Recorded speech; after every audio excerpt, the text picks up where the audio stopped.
What up, what up, what up, what up? It's me, L Teddy 27. What's good? It's night right about the hood. Oh, dear God. I'm already eating and drinking. Look a damn mess. Just a damn mess. No means no, and yes means no. What up, what up, what up, what up, what up, what up, what up? What's good, people? What is up? What's up? What's up? It's me, L Teddy 27, and I am back for yet another review. This. I keep doing the wrong finger. It's this finger. This is going to be our review for Clickbait. It is season 1. It is episodes 7 and 8. 7 is titled The Sun, 8 is titled The Answer. So we're just gonna get it all over with. Because I watched episode 7, I was real angry at the end of episode 7, and then I said, well, let me just get this out of the way now. Because it's just been downhill since episode 5. Episode 5 sent me to places that I really didn't want to be. Episode 6 wasn't that bad. But episode 7 and 8, I'm just, let's get this out of the way. We start off, Sophie is taking Kai and Ethan back to school, this, that, and the third. She's going back to work. Ethan talked to some little girl. That didn't matter. She brushed him off because she don't want to be around him ever since everything going on. Anyway, some little white boy who's an asshole comes over there and talks to Ethan and says, "Is your mom sleeping with the whole faculty?" Kai overhears it, and Kai comes over there and wails on him. Just bam, just goes in. Got this boy nose bloody and a broken boy nose and everything. Let me find out, little boy Kai got hands on him because Kai looks real slight and little, and he don't look like he about that life like that. But he might have a temper and anger on him because he came across an old boy like what? Anyway, waiting outside. Let me, we just cut to the chase, okay? In episode 7, because they kept trying to allude to, oh, it might be the oldest son, to kind of throw you off. And while I don't have a problem to a certain degree with you trying to throw off the viewer by alluding to it, maybe this person, it kind of gets lazy and gratuitous when you do it so much so to a point where when you get to the end, it's just way out in left field, and the dots don't, even when you connected the dots at the end, it still kind of seems forced and just, I don't know. Let me just get through this, y'all, because I was real upset at the end. So at dinner that night, Pia brings up, because they had to go to the principal's office, and Kai wasn't technically suspended, but they told him, "Listen, go your ass home." And we do that in schools. Like sometimes, I've been at a school where I've been dean of discipline, and sometimes we don't want the suspension numbers to look bad for the school, but we still want that child out of school. So we might tell the parent, "Listen, hey, boo, your child should be suspended. It should go on this permanent record, but we're gonna help you out. You go ahead and take him home for a couple of days and bring him back. We ain't gonna put it on his suspension, but just know you need to keep him on." And that way, everybody, it helps everybody out. I'm helping you out by not putting this on his permanent record. You helping us out by this not getting on our numbers to, go toward our suspension numbers and stuff like that. So I saw that. Anyway, Pia brings up the fact that Simon says that he didn't kill Nick and that these ladies might be lying. So, Pia also ends up telling Sophie about her dad and the fact that her and Nick's dad committed suicide. So she knows that Nick wouldn't have said something to make the girl commit suicide or whatever. So the Sarah girl commit suicide. Anyway, we have this whole episode where Ethan is going back and forth, because I'm just gonna cut to the chase. Ethan going back and forth with this, anonymous person. Come to find out, it's some chick. He never met her, ain't never seen her, and she just randomly started texting him after the everything came down, and he's been giving her all of the intimate details of what's going on, which is dangerous, which is stupid, or whatever. But that's what teenagers do: dangerous and stupid shit. Long story short, eventually, because he started to have second thoughts on whether or not she was catfishing him after everything went on with his dad, this, that, and the third, dot, dot, dot, dot, dot. Long story short, he goes to her house, meets her, and she seems to be real versed on how to, if she was catfishing. It is a real girl. She is who she says she was. But if she wanted to be a catfisher, she could be, because she's real versed on how to get all of this information on people, how to really kind of like stalk people and get all this information. And it kind of scared me. And I was like, Anyway, so he eventually Ethan has been doing his own research. Like he reached out to he found the Mandy Harrison person, which was one of the chicks that his dad talked to, and come to find out, he found out she never met his dad. They only talked and had messages, and then he finds out also that when he was at the girl house, the girl and him did a video conference with Emma Beasley because he was trying to find out about Emma Beasley, and so Emma Beasley was like, "Yeah, me and your dad, we talked and we had a real relationship, a physical relationship." And he was like, he played a recording of his dad. He said, "Well, is this who you spoke to?" And when he played the recording, and she heard the dad's voice. She was like, "That's not him." She was like, "I actually never met him." She was like, "No, that's not the person I was talking to. No, that's not him." And she's like, "I apologize. I'm sorry. I'm sorry. I'm sorry." So we come to find out all of these been lying. Back down to the schoolhouse. I know I'm out of order, y'all. It don't even matter. I know I'm out of order. Um, the principal lady is trying to get um Sophie to quit because she said, "Listen, y'all got too much shit going on. This might not be the place for you." The boy dad who your son Kai hit is trying to press charges against your son, and this, that, and the third, and so forth. Um, Pia is being Pia. Pia has worked my nerves the last few episodes. Like she be doing too much, but I'm gonna get to her in a second. Let me knock out Sophie for this episode. So at one point, Sophie tells the boys that, listen, it might be time for a new start. We may need to move and go move maybe to Phoenix to stay close to your grandmother and just start over, start fresh and new. This, that, and the third, and just Kai ain't here for it. Ethan is here for it. So let me get to Pia. Let me knock down. So that's basically everything going on with that.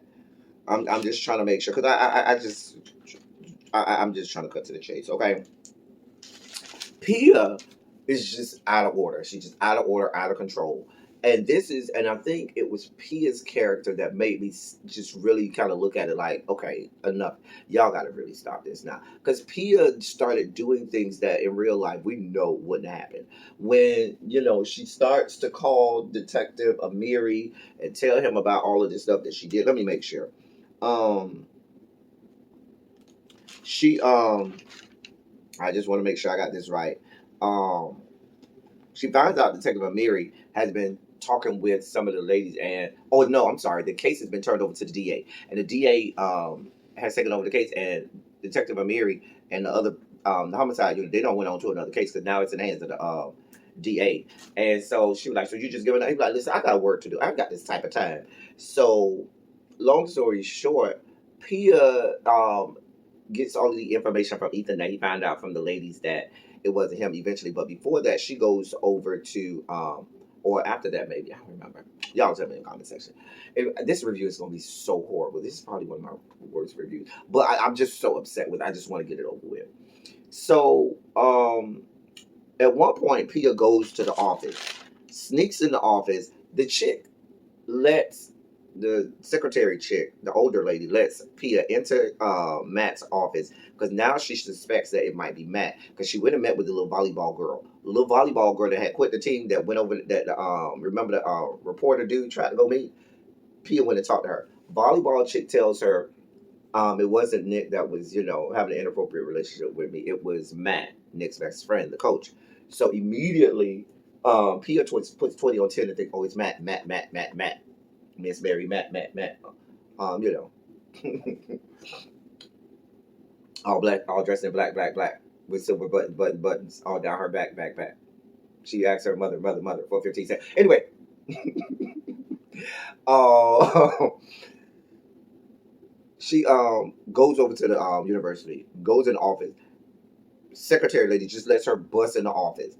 Don't, just willy nilly let her bust in the office. She goes in the office, go and says, "Oh, I need to get on Matt's computer." And secretary lady just unlocks Matt's computer and lets her in.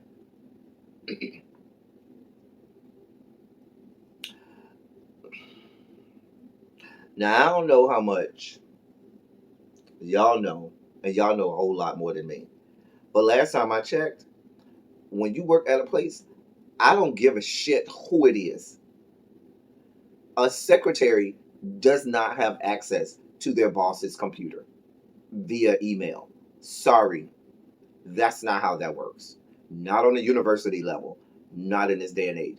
Hell, IT don't even have access to it. The only thing the IT people gonna come out and tell you is we can reset your password. That's all we can do. We can reset it, send it to you, and you'll put in this generic one and you'll change it up. But they don't get you don't give other people access to your computer because you have if you work for a university a lot of times you have sensitive information, which is why everybody has secured access to all of their emails and computers and everything. Girl, boom, let it go. Two, let me tell you how dumb this shit is. Now you're not gonna make me believe that Matt, who's a coach at a university, any type of educator that's a male on any level from elementary all the way up to university level, if you are a male, even if you were a male having an inappropriate relationship with a student, the last place you're gonna keep files with them is on your work computer. Come on now. Come on now. Because you know everybody, even if you don't work for a school, everybody knows if it's your work computer, your company has access to it. First thing they tell you. At this point, this shit is just stupid. At this point, it's just so far fetched.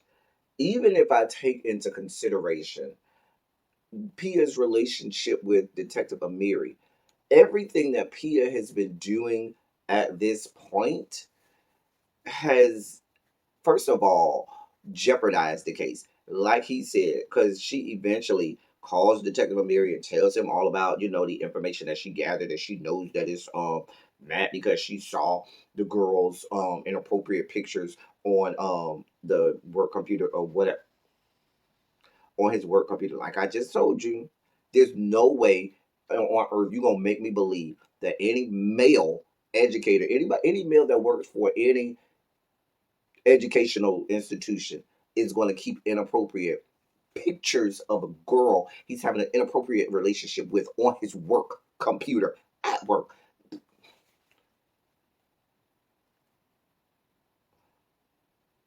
Never. It's just stupid. For whatever. And then, like Detective Amiri said, this is tamper. But Detective Amiri, you know that you have jeopardized this case from the beginning. First, from your inappropriate relationship and your inappropriate dealings with her, with Pia. First of all, second of all, for you nilly willy letting her have access to all of this information and place and times and stuff like that. If anything, the person who actually committed the crime could get off and could be acquitted simply because y'all fucked up so much. I mean, make it make sense.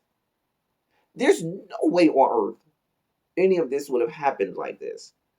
Anyway, she goes over to because I'm getting more angry, upset just talking about this. She goes over to Matt's house. I mean, she's home. No, she goes over to Matt's house, and no, I'm sorry, she goes home, and Matt is waiting for her. That's what happened because the other lady, secretary lady, not the old one that let him in, but the other one, told Matt that Pia came over to get all this information. So Pia and Matt had this whole confrontation where he starts to go off on her, and it looked like it's about to escalate into something big until her roommate or neighbor or whoever comes and breaks it up or whatever. And it was just stupid. At this point, I was so angry at this point. I was so bothered by everything that had transpired and that had taken place. And it was just so far fetched and so out of order that I was just like, fuck it.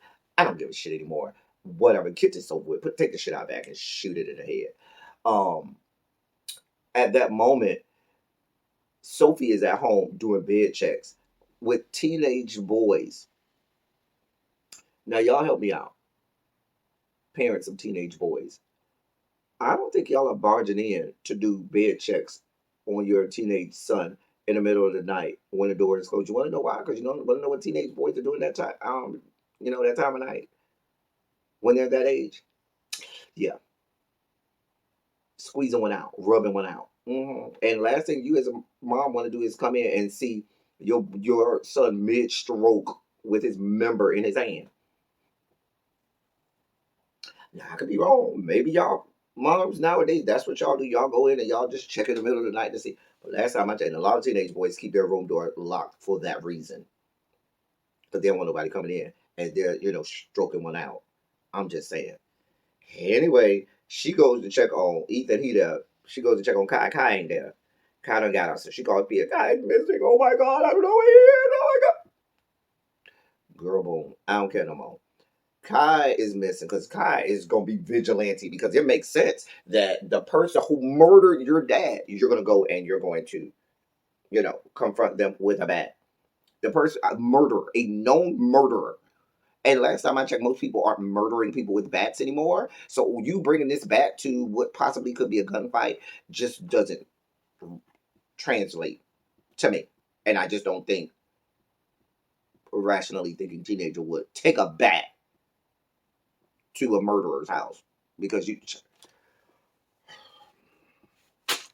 I'm trying, y'all. At this point, episode 7 is we go to episode 8. I ain't taking no notes on episode 8 because I didn't give a shit. Okay, I didn't care.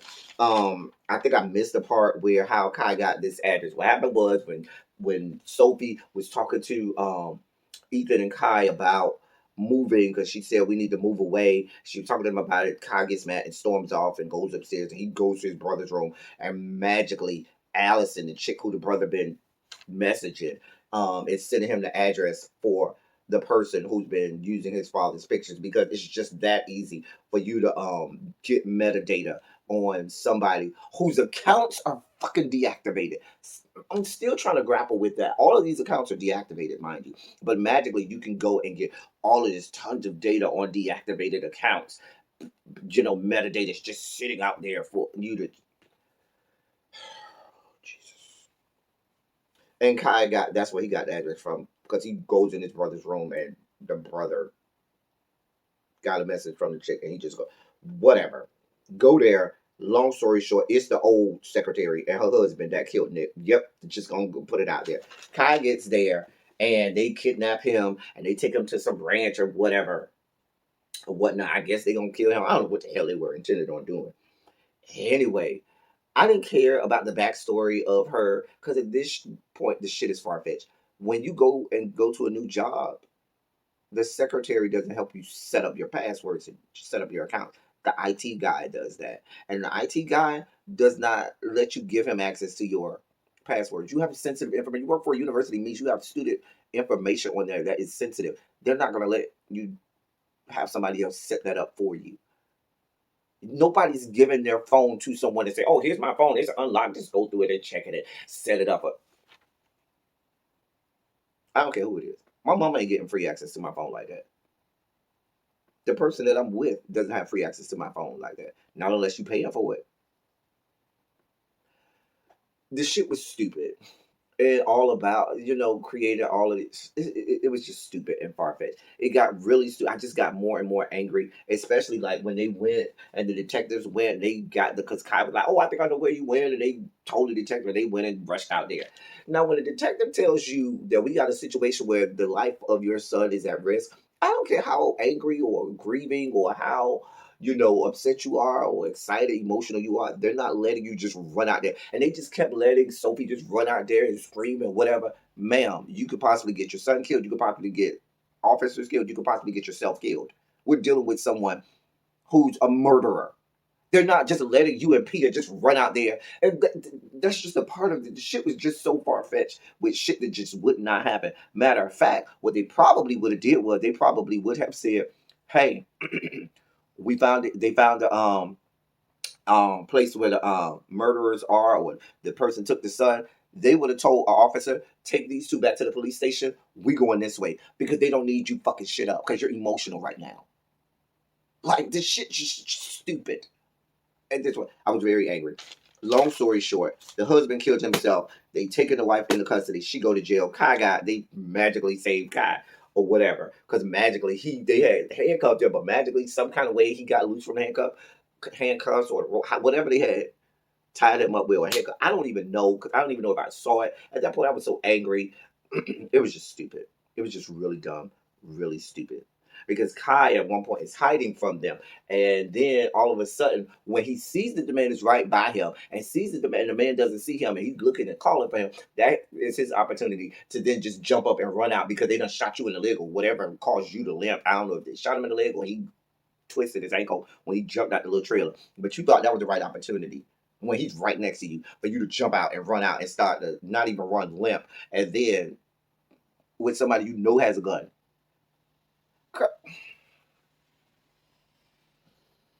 And then we saw all of the backstory about Nick and how he goes over to the secretary's house to make her confront her about being the one who did it because he knows she's the only one who had access to his pictures and she's the only one he told about his family too. Hey, writers of this show, if Nick just escaped death and got away from the person, he ain't got no phone. We know that. He don't have no phone on him. He don't have access to anything. He just magically remembers where this lady stays.